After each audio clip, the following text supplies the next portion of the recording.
अस्सलामुअलैकुम वरहमतुल्लाहि वबरकातुहू एवरीवन। अल्लाह सुब्हाना व तआला की रहमत और बरकत आप सभी पर हो। आज के मेरे वीडियो का जो मौजू है, इसमें हम लोग बात करेंगे कुरान के प्रिजर्वेशन और कंपाइलेशन के ऊपर। अभी कुछ वक्त पहले एक शख्स ने सुप्रीम कोर्ट ऑफ इंडिया के अंदर एक पिटीशन फाइल करी और उसके अंदर उसने ये कहा कि कुरान पाक के अंदर बहुत सी ऐसी वर्सेस हैं जिनको बाद में ऐड किया गया जो ओरिजिनल कुरान में मौजूद नहीं थी। ये शख्स जिसने पिटीशन फाइल किया था, ये एक शिया कम्युनिटी से बिलोंग करता है, यानी ये एक शिया है। हालांकि सुप्रीम कोर्ट ने उसकी इस पिटीशन को रिजेक्ट करके 50,000 रुपए की फाइन भी लगाया। हालांकि उसके कम्युनिटी के ही कई लोगों ने उसका ऑब्जेक्शन भी किया है। देखिए, ये टॉपिक काफ़ी इंपॉर्टेंट है एकेडमिक पॉइंट ऑफ व्यू से। देखिए, दुनिया में बहुत सारे धर्म हैं, चाहे वो हिंदुइज्म हो, जुडाइज्म हो, बुद्धिज़्म हो, जैनिज़्म हो, क्रिश्चियनिटी हो, इस्लाम हो। और ये जितने भी धर्म हैं, सारे धर्म ये दावा करते हैं कि इनकी जो धार्मिक किताब है, जो रिलीजियस बुक है, वो पूरे तरीके से प्रिजर्व्ड है प्योरिटी में। यानी जिस टाइम पे वो नाजिल हुई या लिखी गई, उस वक्त से लेके आज की तारीख में वो पूरे तरीके से प्योर है। उसके अंदर कोई भी छेड़छाड़ नहीं करी गई है, कोई मिलावट नहीं किया गया है। देखिए, एक इंसान की जो रिलीजियस बिलीफ होती है, वो उसकी धार्मिक किताब के ऊपर डिपेंड करती है, क्योंकि जो धार्मिक किताब में लिखा हुआ है उसी चीज़ के ऊपर उसकी रिलीजियस बिलीफ होती है। तो अगर किसी धार्मिक किताब के अंदर कोई छेड़छाड़ कर दिया जाए, कुछ गलत चीज़ें ऐड कर दी जाए, तो उसकी बिलीफ भी गलत हो जाएगी। जैसे फॉर एग्जाम्पल, किसी धार्मिक किताब के अंदर कुछ लोग ये ऐड कर देते हैं कि उसके धर्म के कुछ सिलेक्टेड स्पेसिफिक लोग ही धर्म के ठेकेदार रहेंगे हमेशा। तो अब आपको मानना पड़ेगा, क्योंकि वो धर्म की किताब में लिखा हुआ है।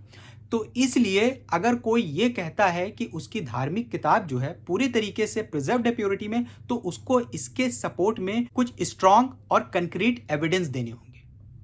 अब एक सिचुएशन को इमेजिन करिए कि एक टीचर हैं जो 1 महीने तक लगातार लेक्चर देते हैं कुछ स्टूडेंट्स को, हर रोज 2 घंटा, 1 महीने तक। अब स्टूडेंट क्या करते हैं कि जब वो लेक्चर देते हैं तो उस टाइम ना तो उस लेक्चर को मेमोरी में उतारते हैं और ना तो कहीं पे लिखते हैं। फिर 50 साल बीत जाने के बाद उनको ये लगता है कि जो सर ने लेक्चर दिए थे वो काफ़ी इंपॉर्टेंट है, और वो कहते हैं कि हम उसकी एक एग्जैक्ट कॉपी बनाएंगे जो सर ने लेक्चर दिया था, वर्ड बाय वर्ड। क्या ये पॉसिबल है कि वो वर्ड बाय वर्ड उस टीचर के लेक्चर की एक कॉपी बना सकते हैं? नहीं। क्यों? क्योंकि जो मेथड है उन लेक्चर्स को प्रिजर्व रखने का, वो दो ही है, या तो उसको मेमोरी में उतारा गया हो या तो उसको लिख लिया गया हो। इसीलिए अगर कोई शख्स ये कहता है कि उसके धर्म की जो पवित्र किताब है, यानी उसके रिलीजन की जो सैक्रेड स्क्रिप्चर है, वो पूरे तरीके से प्रिजर्व्ड है प्योरिटी में, तो उसको इसके सपोर्ट में स्ट्रॉन्ग एंड कंक्रीट एविडेंस देना पड़ेगा। वो स्ट्रॉन्ग और कंक्रीट एविडेंस क्या होगा? वो ये कि उसको प्रूफ करना पड़ेगा कि उसकी जो स्क्रिप्चर है उसको पूरे तरीके से लिख लिया गया था, यानी कंप्लीटली उसको लिख लिया गया था और उसको मेमोरी में उतार लिया गया था, और वो उस वक्त से लेके आज तक कॉन्टिन्यूअसली अनब्रोकन चेन में चलती चली आ रही हो। यानी बीच में 1 साल का भी गैप ना हुआ होना चाहिए कि उसके कुछ मेमोराइजर्स ना हो। देखिए, अब यहां पे मेमोराइजेशन वाला पार्ट और लिखने वाला पार्ट दोनों साथ में पैरेलल चलेगा। ये एक दूसरे के साथ चेक एंड बैलेंस की तरह काम करते हैं कि इसमें कुछ कमी हुई तो इससे चेक करा जा सकता है, इसमें कुछ कमी आई तो इससे चेक करा जा सकता है।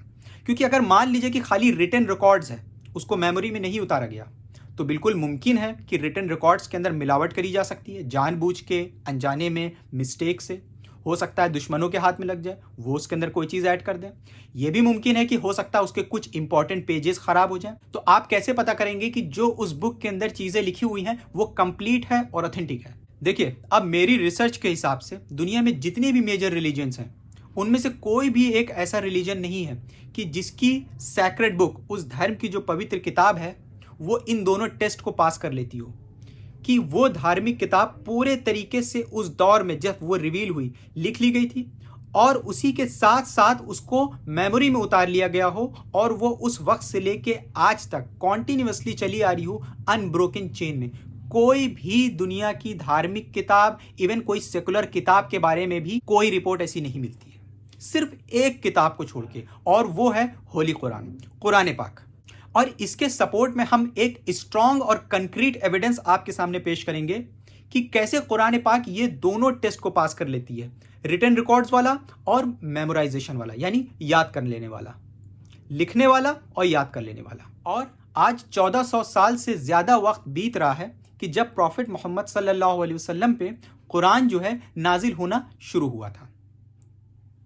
देखिए, अब सबसे पहला टेस्ट आता है मेमोराइजेशन का, यानी याद करने वाला। देखिए, प्रॉफिट मोहम्मद सल्लल्लाहु अलैहि वसल्लम पे कुरान पाक एक बार में पूरी नहीं उतरी है, ये धीरे धीरे थोड़ी थोड़ी करके उतरी है। 23 साल के अंदर थोड़ी थोड़ी करके प्रॉफिट के ऊपर नाजिल हुई है। जैसे कभी सरकमस्टांसेस के हिसाब से, परिस्थितियों के हिसाब से कि अब प्रॉफिट को क्या करना है। जैसे मान लीजिए कभी किसी ने कोई सवाल पूछा, उसका जवाब देने के लिए प्रॉफिट मोहम्मद सल्लल्लाहु अलैहि वसल्लम पे कुरान की आयत नाजिल हुई है। इसके पीछे भी कई हिकमत थी कि कुरान पाक थोड़ा थोड़ा करके उतरती थी, तो इसलिए ये आसान भी हो जाता था इसको याद कर लेना। प्लस इसके साथ साथ जिन परिस्थितियों में उतरी है, जिन सरकमस्टांसेस में उतरी है, उसमें हम ये भी समझ पाएं कि इन आयतों को कैसे अपनी ज़िंदगी में लागू करना है। देखिए, अब होता क्या था कि जब प्रॉफिट मोहम्मद सल्लल्लाहु अलैहि वसल्लम पे जब कुछ आयतें नाजिल होती थी, तो प्रॉफिट जो है उसको याद कर लेते थे। याद करने के बाद अपने कंपेनियंस को उसको पढ़ के सुनाते थे, फिर कंपेनियंस भी उसको याद कर लेते थे और लिख लेते थे। अभी क्योंकि हम लोग याद करने वाले पार्ट पे हैं, इसलिए हम लोग याद करने वाली बात करेंगे, लिखने वाले पे हम लोग बाद में जाएंगे। तो कंपेनियंस उसको याद कर लेते थे और उसको लिख लेते थे। प्रॉफिट अपने कंपेनियन से सुनते भी थे जो उन्होंने याद किया है। इसके साथ साथ प्रॉफिट मोहम्मद सल्लल्लाहु अलैहि वसल्लम रात में उठ के देर तक नमाज पढ़ते थे और उसके अंदर कुरान को पढ़ते थे, तो उससे इसका एक रिवीजन भी होता था। प्लस उसके साथ साथ प्रॉफिट मोहम्मद सल्लल्लाहु अलैहि वसल्लम ने आम मुसलमानों से ये कहा कि तुम में से सबसे सुपीरियर वो इंसान है जो कुरान सीखे और दूसरों को सिखाए। ये रिकॉर्डेड है सही अल बुखारी के अंदर, बुक नंबर 61, हदीस नंबर 546। यानी इस्लाम धर्म में कुरान को सीखना, कुरान को याद करना और दूसरों को सिखाना, ये एक अव्वल दर्जे का, एक बहुत ही अव्वल दर्जे का अमाल है, एक बहुत बड़ा सवाब का काम है। प्रॉफिट मोहम्मद सल्लल्लाहु अलैहि वसल्लम ने अपनी ही ज़िंदगी में बहुत से कंपेनियंस, बहुत से सहाबियों को इसी काम के लिए तैयार कर दिया। उन्होंने प्रॉफिट से कुरान को सीखा, याद कर लिया और उन्होंने दूसरों को भी सिखाना शुरू कर दिया। इसकी रिपोर्ट भी मिलती है सही अल बुखारी के अंदर, बुक नंबर 57, हदीस नंबर 103, जिसमें प्रॉफिट मोहम्मद सल्लल्लाहु अलैहि वसल्लम ने कई सहाबियों को अप्रूव किया कि आप उनसे कुरान सीख सकते हैं, जिसमें नाम आते हैं जैसे अब्दुल्ला इब्न मसूद, मुआद इब्न जबल, सालिम, उबई इब्न काब। देखिए, अब बहुत से ऐसे कंपेनियंस सहाबी थे प्रॉफिट के, जिन्होंने प्रॉफिट की ज़िंदगी में ही कुरान को सीखा था और याद किया था। अब इसकी लिस्ट बहुत लंबी है क्योंकि प्रॉफिट के बहुत सारे कंपेनियंस थे। एक रिपोर्ट के हिसाब से 10,000 कॉन्क्वेस्ट ऑफ मक्का से पहले, एक के हिसाब से फिर बाद में वो 70,000 हो गए, फिर 1.5 लाख, फिर 2 लाख। लेकिन यहाँ पे हम लोग सिर्फ मेन कंपेनियंस के बारे में बात करेंगे, जैसे अबू बकर सिद्दीक रज़ी अल्लाह ताला अन्हु, उसके साथ साथ उमर रज़ी अल्लाह ताला अन्हु, उस्मान इब्न अफ़्फ़ान रज़ी अल्लाह ताला अन्हु। उस्मान इब्न अफ़्फ़ान रज़ी अल्लाह ताला अन्हु ने प्रॉफिट मोहम्मद सल्लल्लाहु अलैहि वसल्लम की ज़िंदगी में कुरान को मेमोराइज़ किया था। उसके बाद अली इब्न अबी तालिब रज़ी अल्लाह ताला अन्हु, उसके साथ साथ 4 वो लोग जिनका नाम अभी हमने आपको इससे पहले बताया था। उसके साथ साथ ज़ैद इब्न साबित रज़ी अल्लाह ताला अन्हु, इन्होंने प्रॉफिट मोहम्मद सल्लल्लाहु अलैहि वसल्लम की ज़िंदगी में कुरान को मेमोराइज़ कर लिया था। उसके साथ साथ मूसा अल अशरी, इन्होंने भी प्रॉफिट मोहम्मद सल्लल्लाहु अलैहि वसल्लम से ही कुरान को सीखा। फिर आते हैं अबू हुरैरा। अबू हुरैरा ने डायरेक्ट प्रॉफिट से नहीं सीखा है, लेकिन उबई इब्न काब से सीखा है। फिर अब्बास रज़ी अल्लाह ताला अन्हु, इन्होंने भी उबई इब्न काब से सीखा है। फिर औरतों में प्रॉफिट मोहम्मद सल्लल्लाहु अलैहि वसल्लम की जो वाइफ्स थी, जैसे आयशा रज़ी अल्लाह ताला अन्हा, उन्होंने भी प्रॉफिट से सीखा है कुरान पाक को। हफ्सा रज़ी अल्लाह ताला अन्हा, उन्होंने भी प्रॉफिट से सीखा है कुरान पाक को। उम्मे सलमा, उन्होंने भी प्रॉफिट मोहम्मद सल्लल्लाहु अलैहि वसल्लम से ही कुरान को सीखा है। उसके साथ साथ एक रिपोर्ट मिलती है कि जो बैटल ऑफ यमामा हुई थी, यानी प्रॉफिट मोहम्मद सल्लल्लाहु अलैहि वसल्लम के वफ़ात के कुछ ही टाइम के बाद, कुछ ही महीनों के बाद ये बैटल हुई थी, उसमें 70 कुरान के मेमोराइजर्स के शहीद होने की रिपोर्ट मिलती है। तो इससे ये पता चलता है कि प्रॉफिट मोहम्मद सल्लल्लाहु अलैहि वसल्लम की ज़िंदगी में ही बहुत सारे लोगों ने कुरान को मेमोराइज़ कर लिया था।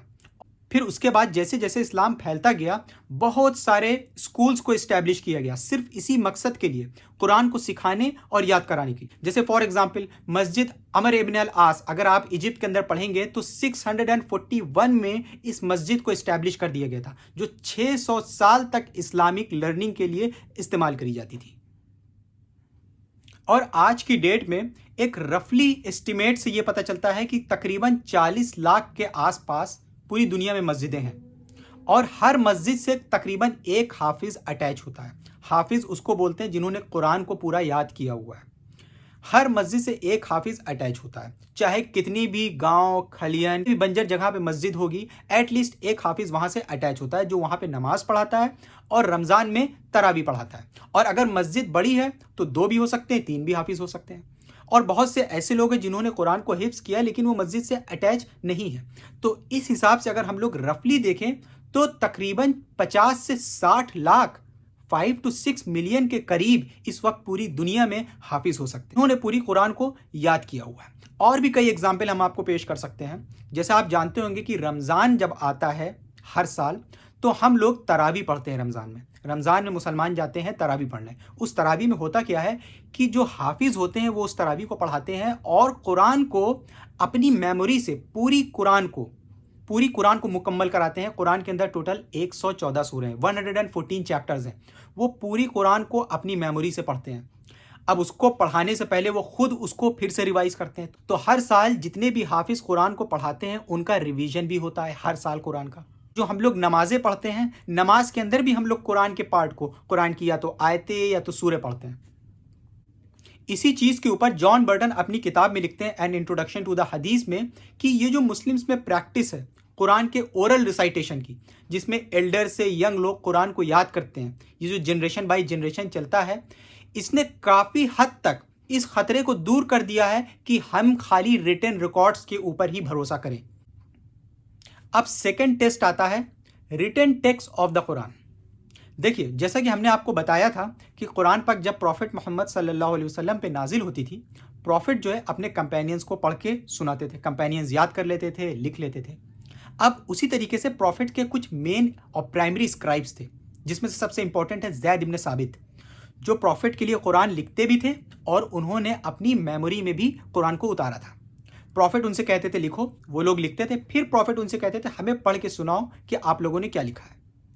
एक रिपोर्ट के हिसाब से मदीना में प्रॉफिट मोहम्मद सल्लल्लाहु अलैहि वसल्लम के तकरीबन 48 के आसपास स्क्राइब्स थे, यानी जो प्रॉफिट के लिए कुरान को लिखते थे। इसके साथ साथ प्रॉफिट के पास जो ऑफिशियल मैन्यूस्क्रिप्ट थी, उसके साथ साथ बहुत से कंपेनियंस ने अपना खुद का एक रिटन रिकॉर्ड तैयार कर लिया था कुरान का। उनके पास अपनी खुद की कॉपीज थी कुरान पाक की।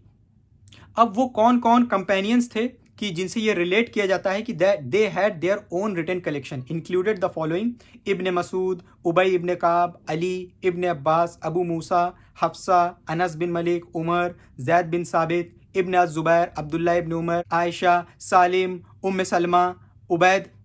इसमें आयशा रजी अल्लाह ताला अन्हा और हफ्सा रजी अल्लाह ताला अन्हा, इनकी खुद की जो स्क्रिप्ट थी उसको लिखा गया था प्रॉफिट मोहम्मद सल्लल्लाहु अलैहि वसल्लम के वफात के बाद, डेथ के बाद।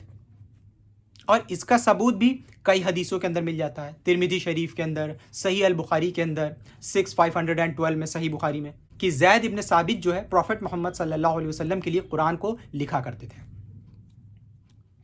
लेकिन अब यहाँ पे एक बात और समझने वाली है, वो ये कि प्रॉफिट मोहम्मद सल्लल्लाहु अलैहि वसल्लम की ज़िंदगी में कुरान को बुक के फॉर्म में कंपाइल नहीं किया गया था। इसकी वजह यह है कि किसी को पता ही नहीं था कि प्रॉफिट मोहम्मद सल्लल्लाहु अलैहि वसल्लम कब तक हयात में है और कब तक ये आयतें नाजिल होती रहेंगी। भाई, अगर हमें पता हो कि कब तक आयतें नाजिल होती रहेंगी तो हम उस हिसाब से एक इतनी मोटी बुक तैयार कर लें। जब हमें पता ही नहीं है कि प्रॉफिट कब तक जिंदा रहेंगे और कब तक उनके ऊपर आयतें नाजिल होती रहेंगी, जिस साल उनकी वफात हुई है उस साल भी उनके ऊपर आयतें नाजिल होती रही हैं, तो इसलिए जब जंग यमामा में कई हाफिज जो है, कई कुरान के मेमोराइजर शहीद हो गए, तो जो पहले सक्सेसर थे प्रॉफिट मोहम्मद सल्लल्लाहु अलैहि वसल्लम के, अबू बकर सिद्दीक रज़ी अल्लाह ताला, उनके खिलाफत के दौरान कुरान पाक को किताब के फॉर्म में बनाया गया। तो इस काम को करने के लिए एक कमिटी बनाई गई। इस कमिटी को हेड कौन कर रहे थे? ज़ैद इब्न साबित, जो ओरिजिनल स्क्राइब थे प्रॉफिट मोहम्मद सल्लल्लाहु अलैहि वसल्लम के, और इन्होंने पूरी कुरान को भी याद किया था। अब ये जो कमिटी बनाई गई, इस कमिटी ने बहुत स्ट्रिक्ट रूल्स रखे। पहली चीज कि कोई भी चीज़ अगर प्रॉफिट मोहम्मद सल्लल्लाहु अलैहि वसल्लम की ज़िंदगी में लिखी गई है और प्रॉफिट ने उसको अप्रूव किया है, सिर्फ उसी को इसमें ऐड किया जाएगा। अगर कोई इंसान अपनी मेमोरी से उसके बाद, प्रॉफिट के जाने के बाद बताता है कि ये कुरान का पार्ट है, उसको एक्सेप्ट नहीं किया जाएगा।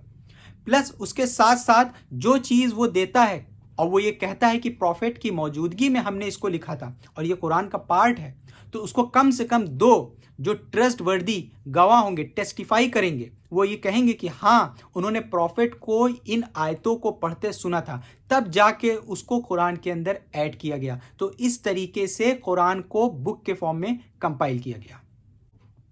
अब ये जो फाइनल बुक तैयार हुई इस कमिटी द्वारा, ये अबू बकर सिद्दीक रजी अल्लाह ताला अन्हु के पास थी। फिर इनके बाद इनके जो सक्सेसर आए उमर रजी अल्लाह ताला अन्हु, उनके पास थी। फिर उमर रजी अल्लाह ताला अन्हु ने इसको अपनी बेटी को दे दिया था, हफ्सा रजी अल्लाह ताला अन्हु। हफ्सा रजी अल्लाह ताला अन्हु वो प्रॉफिट मोहम्मद सल्लल्लाहु अलैहि वसल्लम की वाइफ भी थी।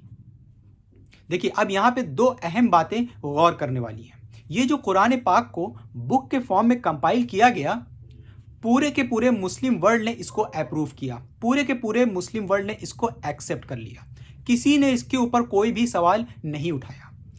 और उसके साथ साथ दूसरी चीज़ ये कि आपको जैसा कि हमने बताया कि कुरान के बहुत सारे मेमोराइजर्स थे, अगर उसके अंदर कोई भी चीज़ डाली जाती या हटाई जाती तो जो कुरान के मेमोराइजर तैयार हुए, जो एक जगह से दूसरी जगह गए, उन्होंने जो याद किया था और ये जो कुरान तैयार करी गई, इनमें कॉन्ट्रडिक्शन आ जाता, इसमें टकराव आ जाता कि कोई चीज़ उन्होंने याद किया है, कोई चीज़ इसके अंदर नहीं है, या कोई चीज़ इसके अंदर है और उन्होंने नहीं याद। फिर उसके बाद उस्मान रजी अल्लाह ताला अन्हो के खिलाफत के दौर में उस्मान रजी अल्लाह ताला अन्हो जो थे, ये तीसरे सक्सेसर थे। पहले थे अबू बकर, दूसरे उमर और तीसरे उस्मान रजी अल्लाह ताला अन्हो। ये सुनने में आया कि जैसे जैसे इस्लाम बढ़ रहा है, अलग अलग देश के लोग इस्लाम में एंटर कर रहे हैं, अलग अलग तरीके से कुरान को प्रोनाउंस कर रहे हैं। हालांकि कुरान पाक 7 डायलेक्ट्स में नाजिल हुआ था, लेकिन इसमें थोड़ा सा डिस्प्यूट होने लगा। सब कह रहे हैं कि हमारा प्रोनाउंसिएशन सही है। तो उस्मान रजी अल्लाह ताला अन्हु ने कुरान की ऑफिशियल कॉपी कुरैशी डायलेक्ट में बनवा ली, जिस डायलेक्ट में कुरान पाक प्रॉफिट मोहम्मद सल्लल्लाहु अलैहि वसल्लम पे नाजिल हुआ और जो कंपेनियंस थे उनके द्वारा मेमोराइज किया गया। देखिए अब यहाँ पे डिफरेंट प्रोनाउंसिएशन का आपको एक एग्जाम्पल देते हैं। यहाँ पे डिफरेंट प्रोनाउंसिएशन होता था, उसका मतलब नहीं बदलता था, मतलब सेम ही रहता था, डिफरेंट प्रोनाउंसिएशन होता था। इसका एग्जाम्पल है, जैसे फॉर एग्जाम्पल मेन जो सही वर्ड है वो है ओस्मान, ठीक है। अब उसके बाद ओथमान हुआ, फिर उसके बाद ओटोमैन हो गया, ओटोमैन एम्पायर। तो इस तरीके से जो ओरिजिनल वर्ड होगा वो गायब हो जाएगा। फिर ओरिजिनल वर्ड वाला कहेगा कि हम सही हैं, फिर जो ओटोमैन कह रहा है वो कह रहेगा हम सही हैं। ये जो दोबारा कंपाइलेशन हुआ कुरान का उस्मान रज़ी अल्लाह ताला अन्हो के दौर में, ये टेक्स्ट से रिलेटेड नहीं था, ये प्रोनाउंसिएशन से रिलेटेड था। और इसको कंपाइल करने के लिए उस्मान रज़ी अल्लाह ताला अन्हो ने उसी मैन्युस्क्रिप्ट को इस्तेमाल किया जो अबू बकर सिद्दीक रज़ी अल्लाह ताला अन्हो ने उमर को दिया था और उमर रज़ी अल्लाह ताला अन्हो ने अपनी बेटी हफ्सा रज़ी अल्लाह ताला अन्हा को दिया था। इसकी रिपोर्ट मिलती है सहीह अल बुखारी के अंदर। और ये जो कॉपीज़ तैयार की गई उस्मान रज़ी अल्लाह ताला अन्हो द्वारा, इसमें से 2 कॉपीज़ आज की डेट में भी मौजूद हैं, एक ताशकंद उज़्बेकिस्तान में और दूसरी top copy museum Istanbul Turkey के अंदर है। और अभी कुछ साल पहले 2015 में एक बर्मिंघम कुरान मैन्युस्क्रिप्ट पाई गई, जिसको पाया गया कि उसके अंदर कोई भी डिफरेंस नहीं है आज की कुरान से। और कोई भी इंसान आज की कुरान ले जाके जो मैन्युस्क्रिप्ट है उससे जाके कंपेयर कर सकता है, कोई भी फर्क उसको नहीं मिलेगा। कोई भी कुरान चाहे हिंदुस्तान में हो, चाहे अरब में हो, पाकिस्तान में हो, यूएस में हो, जर्मनी में हो, ना तो वहाँ के जो कुरान के मेमोराइजर्स हैं और यहाँ के कुरान के मेमोराइजर, उनमें कोई फ़र्क होगा, ना जो वहाँ की कुरान है और यहाँ के मेमोराइजर हैं, या जो यहाँ की कुरान है वहाँ के कुरान को कंपेयर करने में कोई भी फ़र्क नहीं मिलेगा। इसीलिए सर विलियम म्योर कहता है अपनी किताब में द लाइफ ऑफ मोहम्मद में, जो एक क्रिटिक है, वो कहता है there is otherwise every security internal and external that we possess the text which Muhammad himself gave forth and used. यानी वो बताता है कि इसमें हर तरह की सिक्योरिटी है, इंटरनल और एक्सटर्नल, कि जो टेक्स्ट, जो भी चीज़ मोहम्मद सल्लल्लाहु अलैहि वसल्लम ने दिया है वो आज भी है हमारे पास। उसके साथ साथ वो ये भी कहता है there is probably no other book in the world which has remained 12 centuries, now 14, with so pure a text। मतलब वो ये भी कहता है कि उसकी जानकारी में कोई भी ऐसा पाठ नहीं है जो अभी तक इतना प्योर हो, इतना शुद्ध हो। और ये सर विलियम म्योर अपनी किताब में इस बात को भी एड्रेस करता है, कहता है कि बाद के शियाओं ने ये कहना शुरू कर दिया कि जो कंपेनियंस थे प्रॉफिट के, उन्होंने इसके अंदर बहुत सारी चीज़ें ऐड या डिलीट करी हैं। तो वो पहली चीज़ तो जाता है अबू बकर रज़ी अल्लाह ताला अन्हु, अबू बकर सिद्दीक, और उस पे उसको कोई भी रिकॉर्ड नहीं मिलता है कि प्रॉफिट मोहम्मद सल्लल्लाहु अलैहि वसल्लम ने जो कुरान दिया उसमें अबू बकर ने कोई भी तरीके की चीज़ ऐड या डिलीट करी हो। उसमें तो कोई डाउट ही नहीं है, ना कभी किसी ने इस चीज़ के ऊपर उंगली उठाई। फिर बात आती है उस्मान रज़ी अल्लाह ताला अन्हु की, तो वो ये कहता है कि ये भी बिल्कुल मुमकिन नहीं है कि उस्मान रज़ी अल्लाह ताला अन्हु ने कुरान के अंदर से कोई चीज़ ऐड या डिलीट करी गई हो। इसके कई कारण हैं। पहला कारण तो ये कि उस्मान रज़ी अल्लाह ताला अन्हु के पास जब खिलाफत आई, उसका ये कहना है कि इस तरीके से शिया सुन्नी बटे ही नहीं थे कि ये डाउट किया जा सके कि अली रज़ी अल्लाह ताला अन्हु के फेवर में जो वर्सेज होंगी उसको हटा दिया गया हो।